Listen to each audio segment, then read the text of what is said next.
Il Veneto è una delle regioni dove sono largamente praticate le attività di caccia e pesca. Durante questa legislatura sono stati proposti e sostenuti da parte del gruppo consiliare della Liga Veneta Lega Nord provvedimenti e delibere a tutela delle cacce tradizionali e dei pescatori. Vari progetti di legge sono stati approvati e sono diventati legge. Si vede il progetto sulle cacce in deroga, quello destinato a rendere operativa la pesca invernale nelle acque a salmonidi nei campi gara, ed anche quello che ha eliminato pratiche burocratiche per gli appassionati pescatori. Durante i 5 anni di questa legislatura ci siamo impegnati come gruppo consigliare regionale a sostenere sia il mondo della caccia che quello della pesca. Oltre all'azione a favore delle cacce in deroga e delle cacce tradizionali, della pesca invernale, ci siamo attivati per eliminare l'obbligo della licenza di pesca, per snellire i doveri burocratici e facilitare l'attività dei pescatori.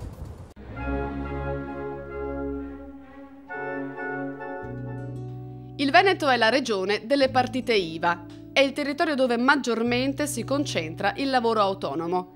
Con la proposta di legge regionale Statuto del lavoro autonomo, presentata dal gruppo consigliare Veneto della Lega Nord Liga Veneta, in collaborazione con l'Università Ca' Foscari di Venezia, si vuole dare dignità giuridica alle nuove forme del lavoro e a quel lavoro autonomo che si è diffuso negli ultimi anni con grande rilevanza nella filiera produttiva, ma che è privo di rappresentanza, norme di tutela, previdenza e assistenza.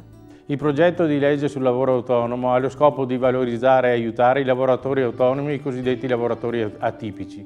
Riguarda pertanto le partite IVA ai professionisti, le microimprese e le ditte individuali, le nuove attività e i mestieri emergenti. Tra gli interventi previsti proponiamo l'esenzione dell'IRAP per le microimprese e il sostegno economico per i periodi di malattia, di cura, di aggiornamento e formazione e anche per i periodi di mancanza di lavoro perché non ci sono commesse per il lavoratore autonomo.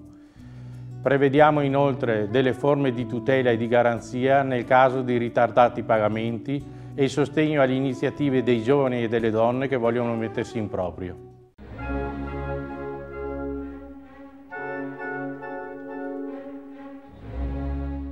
La sicurezza, o meglio la percezione di sicurezza, è al primo posto tra i fattori determinanti la qualità della vita del cittadino. Secondo la Lega Nord, la sicurezza deve essere creata realmente sul territorio, attraverso forme di tutela che prevedano l'incremento delle forze dell'ordine e l'inasprimento delle pene. Il carcere deve rappresentare una vera misura punitiva e la riabilitazione può esistere solo per chi ha sbagliato in buona fede. A fianco dell'opera specifica classica delle forze dell'ordine e di polizia, che dovranno essere integrate con la vigilanza provinciale e regionale, il Carroccio individua nuovi campi di sfida, come l'urbanistica, quale strumento di prevenzione per evitare il proliferare di aree o zone dove si concentrano fenomeni di devianza e illegalità.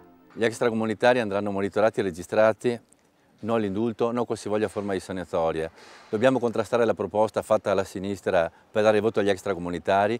La nostra proposta è che i sindaci possano veramente controllare i loro territori e possano iscrivere all'anagrafe soltanto persone meritevoli e soprattutto che non ci siano costi per i bilanci di ogni comune. Alloggi popolari, asili nido, servizi sociali, scuola, mutui prima casa in Veneto, prima ai Veneti.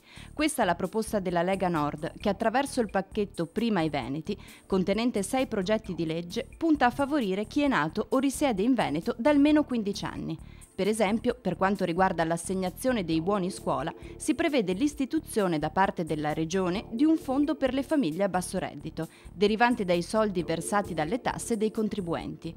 La priorità nel diritto di accesso all'assegno spetta a chi ha versato contributi da maggior tempo, perché è risedente in Veneto da più anni. Nessun razzismo, nessuna esclusione, ma soltanto priorità per tutti quei cittadini che risiedono in Veneto da almeno 15 anni ed hanno contribuito con il proprio lavoro e sudore nella fronte a rendere economicamente più forte questo nostro territorio, questo nostro Veneto. Ormai è noto che solo la Lega Nord pensa ai propri cittadini e al proprio territorio.